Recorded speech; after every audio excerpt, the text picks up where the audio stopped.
Baik, assalamualaikum warahmatullahi wabarakatuh. Kembali lagi ke podcast saya, yaitu kembali di sesi GERD, ya, algoritma GERD. Pada kesempatan ini saya memperkenalkan satu referensi buku atau ebook Pharmacotherapy Principle and Practice edisi ke-6 tahun 2022. Kita akan membahas satu buku dulu di awal sebagai pengantar, lalu kemudian nanti kita berlanjut kepada guideline. Baik, bismillahirrahmanirrahim. Di halaman 341, chapter 18, yaitu GERD atau kita kenal dengan gastroesophageal reflux disease. Dokter datang memeriksa seorang pasien jika melihat tanda-tanda ada 3 typical symptom. Ada tiga jenis simptom. Ada yang typical, ada alarm, ada atypical. Baik. Typical itu seperti apa, nanti kita lihat nanti seperti apa itu. Misalnya ada heartburn, rasa panas di dada dan lain-lain, ya. Ada misalnya lagi rasa misalnya mual, ya, sakit perut, abdominal pain maksudnya. How often, seberapa sering, ya. Apakah kurang dari 2 minggu? Artinya kurang dari 2 kali dalam seminggu, berarti pilihannya adalah antasida. Atau bisa juga dengan golongan H2RA atau histamin H2 reseptor antagonis, atau biasa kita kenal dengan ranitidin, famotidin, dan keluarganya simetidin. Baik, ini jika diperlukan atau PRN prorenata. Baik, artinya ada 2 pilihan, ya. Baik, stop. Nah, ketika seberapa sering itu lebih dari 2 minggu atau 2 kali dalam seminggu atau lebih, maka diberikan terapinya adalah golongan PPI atau pompa proton inhibitor selama minimal 2 minggu, maksimal 8 minggu, yaitu berarti durasinya 2-8 minggu. Nah, artinya di situ nanti adakan evaluasinya nanti dilihat apakah gejala tersebut dia membaik atau tidak. Baik, jika dia membaik maka pilihannya ada 3, bisa menjadi antasida atau bisa digunakan H2RA, atau jika diperlukan, ya, atau bisa gunakan PPI. Ini tergantung dari permintaan atau kemauan seorang dokter atau pasien, ya. Kembali, jadi bebas memilih 3 alternatif tersebut. Baik, tetapi jika gejala tersebut tidak membaik, artinya no, maka dosis yang di awal tadi itu adalah 1 kali sehari daily PPI, maka sekarang adalah twice daily, ya, twice daily. Baik, dengan durasi yang lebih panjang, minimal 8 minggu sampai 12 minggu. Baik, bagaimana kalau misalnya dari dosis twice daily atau 2 kali sehari dengan durasi 8 sampai 12 diperiksa? Ada nggak refractory symptom? Artinya ada nggak gejala yang tidak ada perubahan atau tidak mempan? Maka perlu adanya evaluasi dengan menggunakan suatu pertimbangan pemeriksaan secara endoskopi. Baik, tetapi jika tidak ada, artinya tidak ada kemunculan atau gejala tidak memburuk, ya, tidak membaik, artinya taper to lowest effective dose, artinya kita menggunakan penurunan dosis, tetapi dosis yang paling rendah yang masih efektif. Oke, kita kembali endoskopi, ya. Artinya di endoskopi tersebut di situ kita mau lihat apakah dia left sphincternya bermasalah ataukah ada indikasi infeksi Helicobacter pylori dengan adanya pemeriksaan seperti biopsi, adanya urea breath test, ya, itu lanjutan dari endoskopi. Baik, tetapi kalau misalnya dia alarm simptom yang muncul di awal, maka kembali di awal harus dilakukan pemeriksaan endoskopi, ya. Kemudian ketika ada atypical juga sama. Kalau alarm simptom itu seperti apa gejalanya? Pendarahan lambung. Baik, kalau atypical simptom batuk kronis, kok batuk-batuk tidak ada perubahan, kok nyeri dada tapi nggak ada kardiovaskularnya, tidak ada penyakit kardiovaskularnya, tetapi bukan asma juga, bukan penyakit ini juga. Oke. Nah, kemudian sudah hipersaliva, berarti salivanya terlalu berlebih, kok sedikit-sedikit meludah, mau meludah, ya, hipersaliva, ya. Nah, Beda dengan typical symptom. Kalau typical symptom hanya heartburn, lidah pahit, rasa mual, muntah, ya, perut sakit. Baik, kita masuk dalam suatu jurnal atau guideline, bukan jurnal atau guideline ya, yang dipublikasikan di jurnal Clinical Gastroenterology and Hepatology, yaitu guideline AGA ya, American Gastroesophageal Association, yang di Clinical Practice Update on Diagnosis and Management and Esophageal Gastroesophageal Reflux Disease oleh Expert Review. Oke. Ini tahun 2023 yang dipublish 14 April. Baik.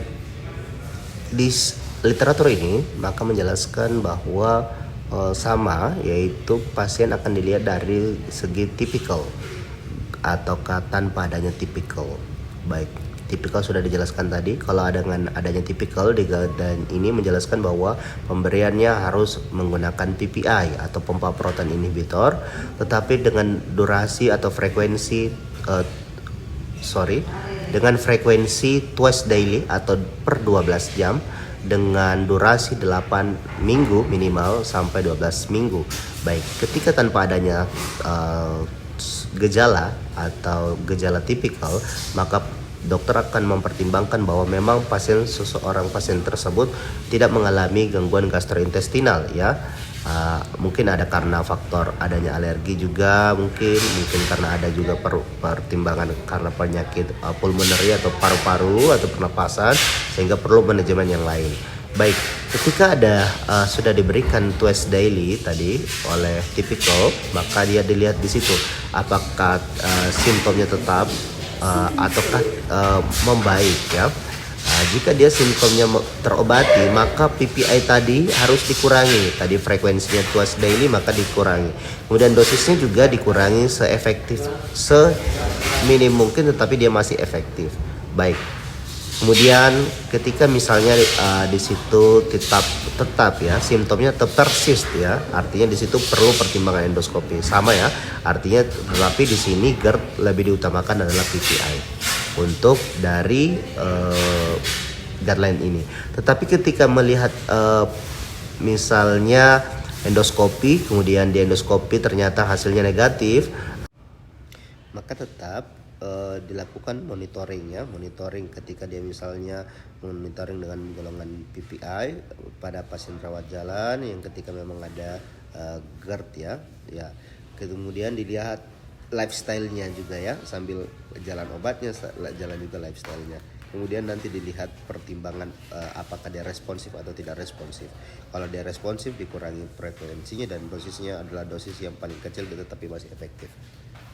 Baik, ini ada satu jurnal lagi atau guideline ya, yang saya maksud adalah ACG Clinical Guideline tahun 2022 ya, tahun 2022 yang kemudian kita akan bahas menjadi view yang menarik dari 3 referensi yang saya bagikan.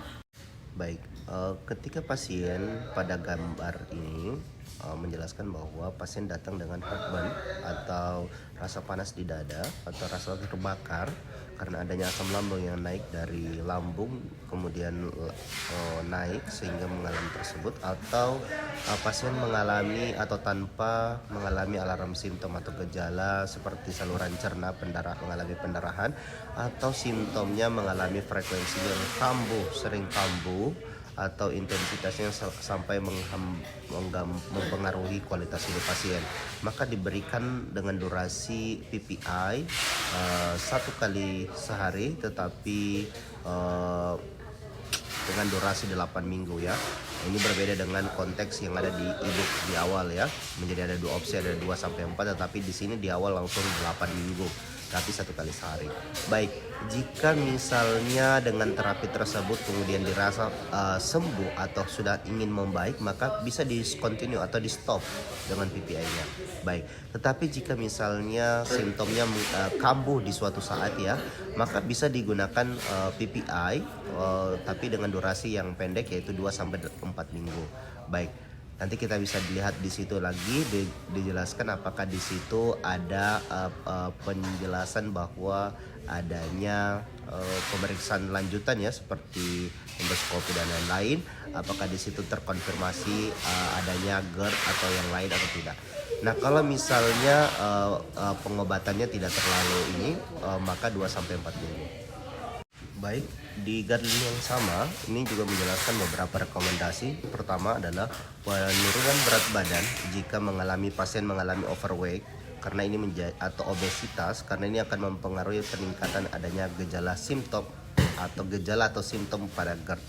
Ini sangat direkomendasikan ya, sehingga harus dilakukan meskipun ini kualitas evidence base-nya adalah moderate. Baik. Yang kedua, ketika melakukan proses makan maka 2-3 jam sebelum tidur ya, jangan habis makan langsung tidur ya, menghindari. Oke.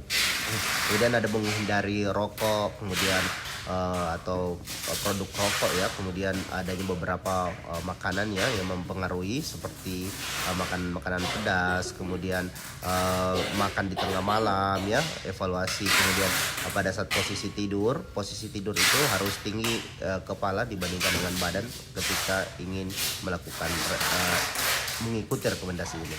Baik, selain posisi kepala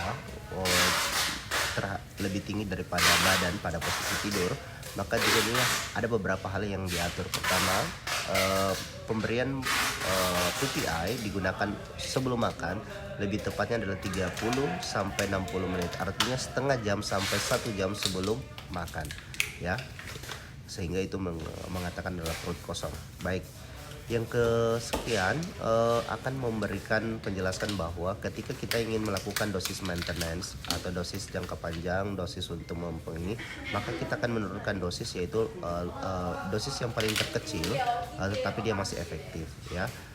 Kemudian itu yang perlu dipahami baik-baik. Terima kasih.